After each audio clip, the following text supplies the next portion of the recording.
নমস্কার বন্ধুরা, আমার নতুন ব্লগে সবাইকে স্বাগত জানাই। আশা করছি ভালো আছেন সবাই, যে যেখানে আছেন। আমরাও খুব ভালো আছি। সকালবেলায় সবজিওয়ালা দাদা এসে কলিং বেল বাজান। ইনি খুব একটা জোরে হাঁকেন না, তো এখন আমরা এনার কাছ থেকেই সবজিপাতি নিচ্ছি। ভদ্রলোক খুব একটা অনেক অনেক জিনিসপত্র না আনলেও যেটুকু আনেন সেটুকুতে আমাদের দিব্য চলে যায়, আর ঠিকঠাক দামটা নেন। সেই জন্যই যাই হোক, তারপর এনার কাছ থেকে সবজি নেওয়ার পর মিনামাসি আসুক, তারপর দেখা যাক কি রান্না হয়। আমাদের মিনামাসিও সবুজ রঙের চুড়ি পরেছে। মামনি, হাতটা একটু দেখিয়ে দে তো। কোথায় গেলি রে? হাত দুটো একটু দেখাতো, হাত দুটো। এই দেখুন, সবুজ রঙের চুড়ি, বুঝলি? কেন পরেছিস? ও, বরের জন্য পরে বাবা। ও মিনামাসি, তাহলে তুমি কেন পরেছো? আমি তো কিনি নেই, এই যে ঘরে দুটো ছিল তাই আমি পড়ি না। করো না। আমি সকাল থেকে উঠে ব্লগ স্টার্ট করতে পারছি না। 3 ঘন্টা ধরে আমার কেন তো এতক্ষণ এক নাগাড়ে হেঁচকি আমার ওঠেনি। এখন আমার হেঁচকি উঠেই যাচ্ছে। আমি সেই যত রকমভাবে চেষ্টা করা যায় আর কি, চেষ্টা করছি যে নিজের হেঁচকি বন্ধ করতে, কিন্তু কিছুতেই হচ্ছে না।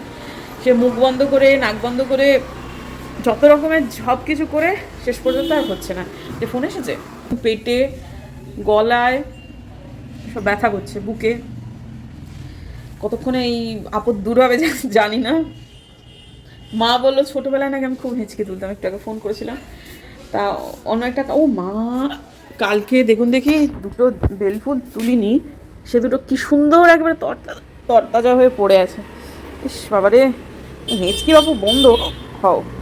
কথাই বলতে পারছি না। তো মার সাথে কথা হয়েছিল অন্য একটা কারণে।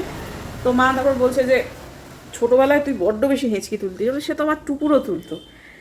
তা কি 1 to 1 থাকতে নাকি আমার হেঁচকি বন্ধ হচ্ছিল না, ডাক্তারের কাছে নিয়ে যেতে হচ্ছিল, সবগুলো বলছিল। তখন আমি সারদাতে পড়ি। তা এখন আবার আমার সারদার বয়স তো আর নেই, আমার মেয়েরও স্কুল শেষ হওয়ার পথে। কি জানি, দেখি যদি বেশি কষ্ট হয় তাহলে কিছু ব্যবস্থা করতে হবে, কিন্তু হেঁচকিটা আমার আর বন্ধ হচ্ছে না। কমে গেছে আমার ইয়েটা। শ্বশুরমশাই নিউকেন জেল দিলেন, নিউকেন জেল খেয়ে তারপর বললেন ওই বরফ একটু চিবোতে বললেন আর কি। একটু ভাঙা ভাঙা বরফ ছিল, তা যাও সেটা চিবিয়ে কিছুক্ষণের মধ্যে, মানে ওই 2-3 মিনিটের মধ্যেই কমে গেল। খুব কষ্ট হচ্ছিল, কিন্তু এখন যাও অনেকটাই মুক্তি। এবং মুক্তি পেয়ে প্রথম কাজটি যেটি করছি সেটা হচ্ছে চানে গেছি। চান থেকে বেরিয়ে এটা ওটা সেটা করতে করতে তারপরে এখানে তাকানোর অবকাশটা এখন হলো। এবং এসে দেখছি কী ব্যাপার, গোলাপি জবা ফুটেনি, ফুটতে ফুটতে দেখছি ফুটেছে। ওই যে এইখানে গর্তের মধ্যে ঢুকে পড়েছে। এই যে এই যে আমি পোশাকটি এখন পরে আছি, এই জায়গাটা না একটু ছিঁড়ে মতো গেছে। আর তাছাড়াও এই জামাটা পরে আমার নিজেকে দেখতে একদম ভালো লাগে না, কেন জানি না, খুব কীরকম একটা লাগে। তাই জন্য আমি ঠিক করেছি এই পোশাকটি আমি বাতিল করব। এই পোশাকটা প্রথম কথা যে ছিঁড়ে গেছে, এটা এমন একটা অবস্থা, মানে সেলাই খুলে গেছে, আছে খুব ভালো জানেন তো, শুধু এইটুকু জায়গা। তো বাতিল করব মুখ দিয়ে বলে ফেললাম, নাও করতে পারি। দেখি এই জায়গাটা যদি সেলাই করে একটু ঠিকঠাক করে পরা যায়। কিন্তু এরকম একটা ম্যাক্সিমাম এবার কিনবো। আমি নিজের জন্য 2025-এ কিছু কিনবো না ঠিক করেছিলাম, কিন্তু ঘরে পড়ার অনেক বাতিল করে দিয়েছি। তো ঘরে পড়ার দেখি কিছু একটা কিনতে হবে আমাকে, কারণ ব্লগ করি, সামনে আসি আপনাদের।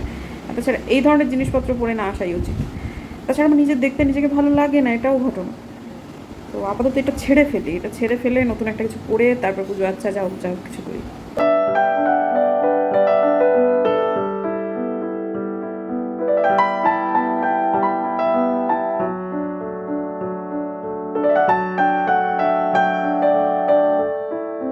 আজকে আমাদের গঙ্গা জল দিয়ে ঠাকুরগুলো সমস্ত কিছু ধোয়ার দিন। তারপরে ঠাকুরের আসন পরিষ্কার করা, তারপর সমস্ত কিছু যাবতীয় যা যা করণীয় আর কি, সেগুলো আর কি। এমনকি আসনটা পরিষ্কার, উপরে যেটা কাপড়গুলো পাতা ছিল সেগুলো, প্লাস যে কাপড়গুলো এতদিন ওখানে ছিল সেই কাপড়গুলোকেও গঙ্গা জল ছড়ানো। মোদ্দা কথা হচ্ছে আজকে ঠাকুরঘরটাকে সম্পূর্ণভাবে পরিশুদ্ধ করার দিন। হিসেব মতো এতদিন যে আমরা পুজো করেছি সে পুজোটা না করলেই ভালো হতো, কিন্তু ঠিক আছে, পুজো ছাড়া আমরা থাকতে পারবো না। আমি তো স্পেশালি পারবোই না। ওপরের পুজোয় খুব বেশি জোর দিতাম আমি এই জন্যই।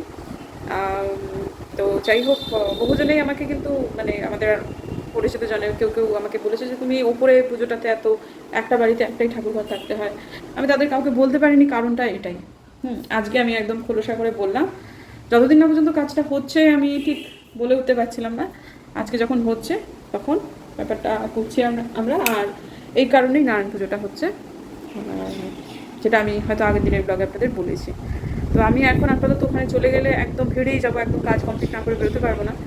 তাই জন্য আমি উপরে পুজো সেরে নিয়ে এখন ভিডিওটাকে আমার হয়ে গেছে করা, আমি ওটাকে মানে আপলোডও হয়ে গেছে, টাইটেল থাম্বনেল দিয়ে ওটাকে পাবলিক করে রেখে তারপরে আমি নিচে যাবো। ঠাকুর ঘরে যত আবর্জনা ছিল বা যেগুলো বাতিল ছিল সেগুলো সব ফেলা হয়েছে, কিন্তু ঠাকুরের জায়গাগুলোর মধ্যে যে ডিপ ক্লিন করা সেইটা কিন্তু হয়নি।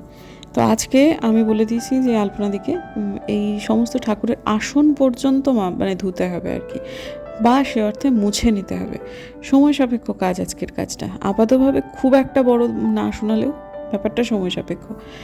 সেই যে আমরা এই ঠাকুরঘরটাকে শিফট করেছিলাম, শ্বশুরমশাই কোভিড হয়েছিল, তারপর সম্ভবত একবার বা দুবার এই ঠাকুরের আসন সরানো হয়েছিল।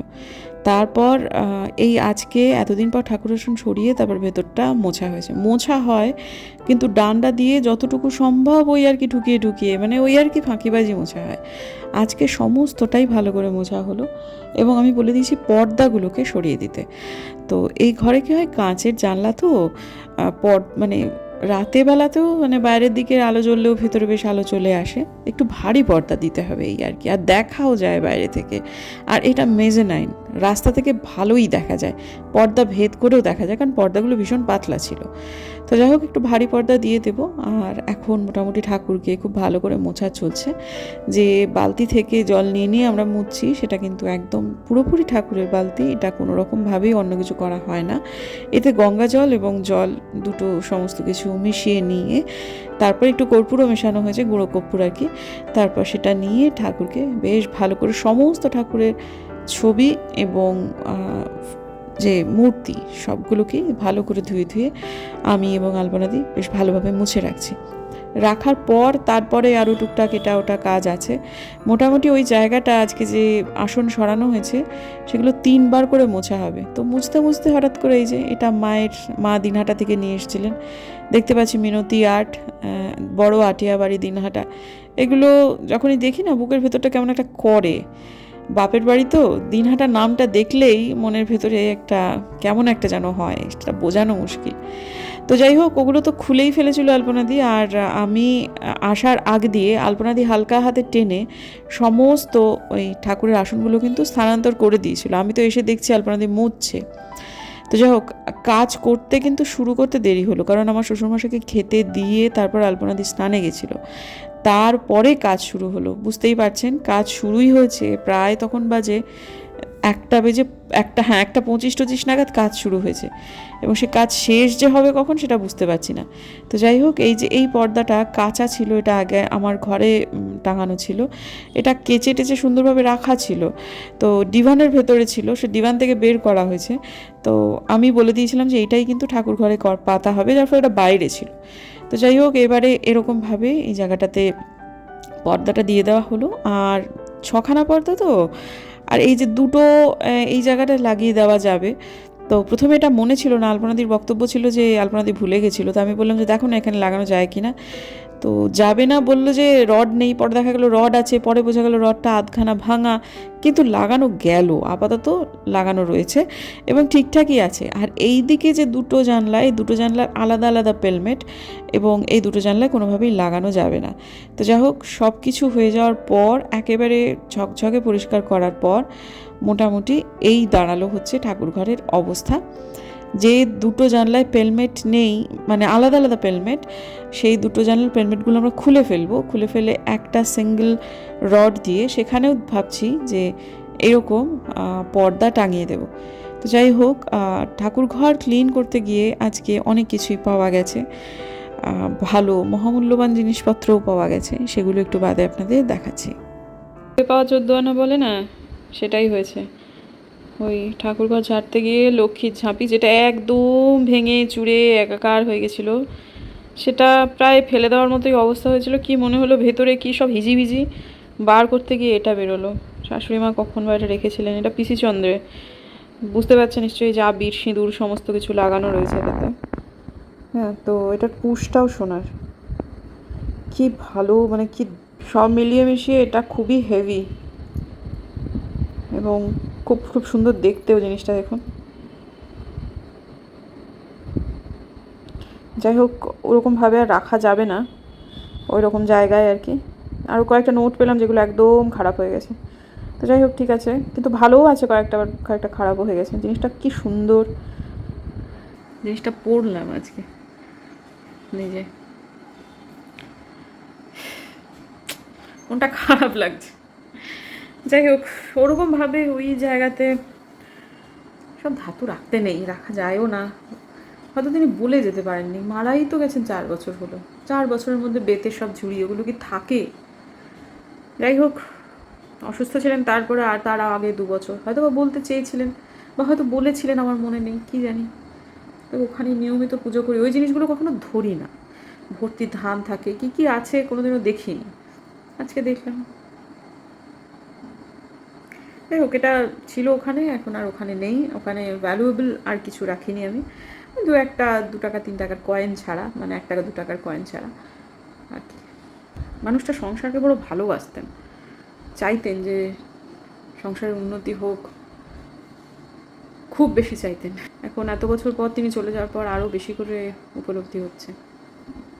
দুলটা যে পিসি চন্দ্রের সেটা কনফার্ম করলেন আমার শ্বশুরমশাই। আর আমিও এরকম জানতাম যে মা লক্ষ্মীর জন্য আমার বিয়ে যখন হয়েছিল তখন পিসিচন্দ্র থেকে কিছু জিনিসপত্র কেনা হয়েছিল, এবং লক্ষ্মীর ঝাঁপির জন্য তখন যেন একটা কি কেনা হয়েছিল, কিন্তু সেটা কি কোনো দিন শাশুড়ি মাকে জিজ্ঞেস করিনি।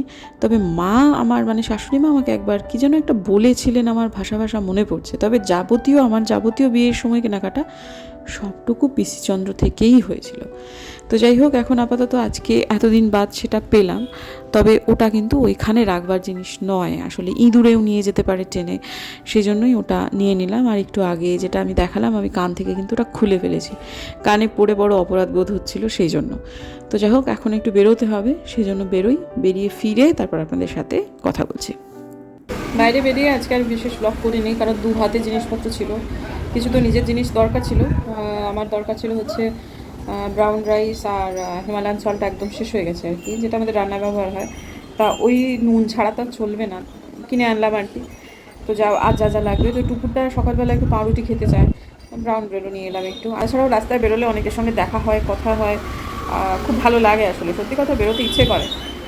কিন্তু মাঝে মাঝে সন্ধ্যেবেলায় এবার এই খরচের ভয়ে বেরোতে পারিও না। তবে আজকে খুব দাঁতে দাঁত চেপে একদম যতটুকু দরকার ততটুকুই খরচ করে এসেছি। তবে একটা জিনিস আমি খেয়াল করছি যে আমার বেশিরভাগ ঘরে পড়া ম্যাক্সিগুলো যেগুলো আমি পড়ি, সেগুলোতে সেলাই খুলে গেছে। এই যে যেমন ধরুন এই যে এই জায়গাটাতে সেলাইটা কীরকম একটা খুলে গেছে, হ্যাঁ, মানে বেশিরভাগই তো সেলাই খুলে গেছে।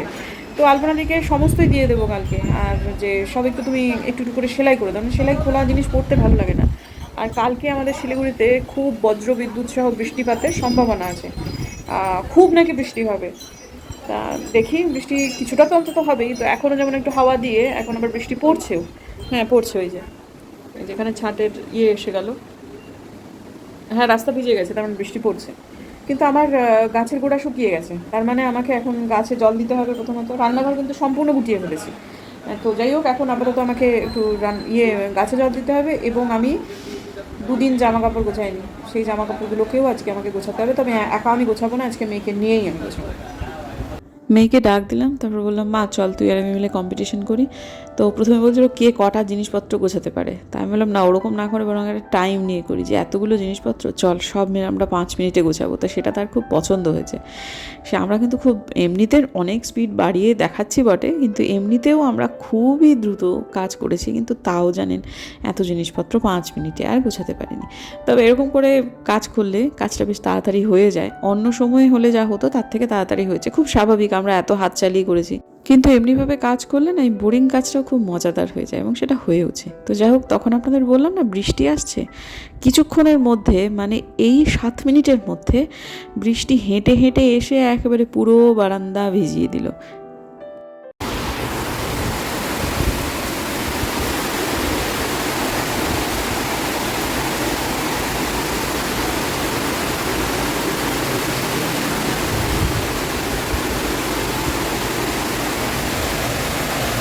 দরজাটা বন্ধ করি, পুরো জল চপ চপ করছে এখন পর্যন্ত, বাপরে যা।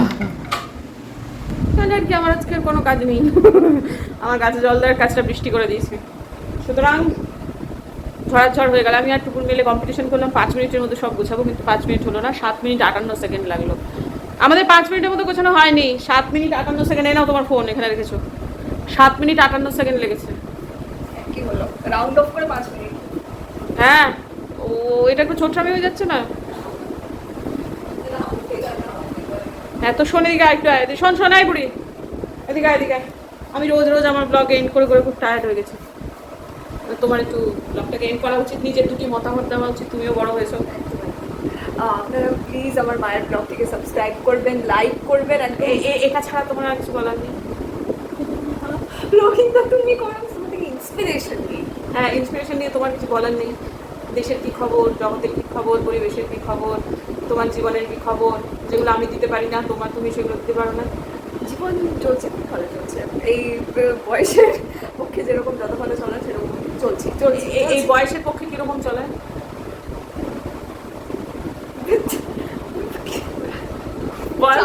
তুমি করো, তুমি না, বলবো না।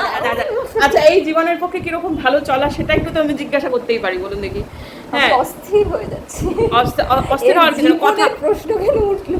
না আমি বলছি মানে কঠিন প্রশ্নকে মোকাবিলা করতে হবে, সেটাও একটা শিখকে। হ্যাঁ, এটা কি খুব কঠিন প্রশ্ন? তোমার জীবন এখন চলছে কেন সেটা তো বলো, কিভাবে চলছে? খুব ভালো চলছে। হ্যাঁ, ও পড়াশুনো করছে, হ্যাঁ সারাদিন ধরে পড়াশুনো করছে, রুটিন করে নিয়েছে, সেটা দিয়ে পড়াশুনো করছে। ও 4টে সাবজেক্টে টিউশন আছে, আর 2টো সাবজেক্ট তার পিতৃদেব পড়ানোর কথা, তো বাবা তো সময়ই পায় না, সে 2টো সাবজেক্ট সে নিজেই লড়ছে। না, বাবাও পড়াচ্ছে, এটা নয়, বাবাও পড়াচ্ছে, কিন্তু বাবা সময় পেলে তবে আর কি। তো এই আর কি, আর কিছু বলার আছে? Good night. আপনারা কিন্তু একদম সাবস্ক্রাইব, লাইক, শেয়ার করতে ভুলবেন না। অত্যন্ত বাজে ব্লগার তুই, ভাব মানে ভাবুন দেখি, কথা বলতে বলছি, কথা নেই, বন্ধুদের সাথে কত কথা হয়, কিন্তু এখানে খুব কনসাস হয়ে যাচ্ছে। যাই হোক, সে মাঝে মাঝে কিন্তু ক্যামেরা আসতে একদমই আগ্রহী থাকে না, যখন তার পড়াশুনো থাকে তখন যদি তাকে ক্যামেরায় দেখাই, তার রূপটা কিন্তু এই রূপের টুকুর নয়। আপনারা যারা ভাবেন টুকুর ভারী শান্ত, ভারী তাকে বকে মেরে ধরে ওইসব করে আপনি একটা কাজও করাতে পারবেন না। আপনাকে খুব ভালো করে বুঝিয়ে বলতে হবে, ভালোবেসে বলতে হবে, 2বারের জায়গায় 3বার তেল, ভালোবাসা বলে তো করি। হ্যাঁ 2বারের জায়গায় 3বারে তেল মারতে হবে, তারপরে সে কাজ করবে। মুখে কোনো কথা নেই, কোনো মুখে কথা কাটবে না, কিন্তু কাজ সে করবে না, মানে যেটা তাকে বলা হচ্ছে সেটা সে করবে না, কথা কাটবে না। কিন্তু আপনি বলে যাচ্ছেন, বলেই যাবেন, ভাবলেন কত কি বলে ফেললাম, মেয়ে আমার সব বুঝলো, কিন্তু কার কান কাত আমি এক জাত, এই হচ্ছে ব্যাপার আর কি। যাই হোক, জানি না এটা আমারও স্বভাব নয়, আমার বরেরও স্বভাব নয়, কোথা থেকে সে এটা পেয়েছে। তো যাই হোক, আপাতত এখন টুকুর সামনে উচ্চ মাধ্যমিক পরীক্ষা, আপনারা সবাই তাকে আশীর্বাদ করবেন, সে যেন মেয়ে আমার এই একটা মস্ত বড় উত্তরণ ঘটাতে পারে ভালোভাবে, এই আর কি। আপাতত মেয়ে যেটা বলে দিয়েছে সেটা না এবার রিপিট করুক বাবা। আবার আপনারা লাইক করবেন, শেয়ার করবেন, সাবস্ক্রাইব করতে তো একদমই ভুলবেন না, কারণ এবার এটা আমার 3য় বার হয়ে গেছে বলা, এতবার করে বললাম, একটু তো এবার করে নিন। ঠিক, জেনজিট বলা, লাইক করবেন, সাবস্ক্রাইব করবেন প্লিজ, লাইক করবেন, সাবস্ক্রাইব করবেন প্লিজ। ভদ্রভাবে বলেছি। হ্যাঁ, মানে ওইটাই আর কি। যাই হোক, লাইক করবেন, সাবস্ক্রাইব করবেন, ভালো লাগলে প্লিজ একটা কমেন্ট করবেন, এবং আমার মেয়েটাকে আশীর্বাদ করবেন। দেখা হচ্ছে কালকে একটা নতুন ব্লগে, ততক্ষণের জন্য বাবা ডাকছে।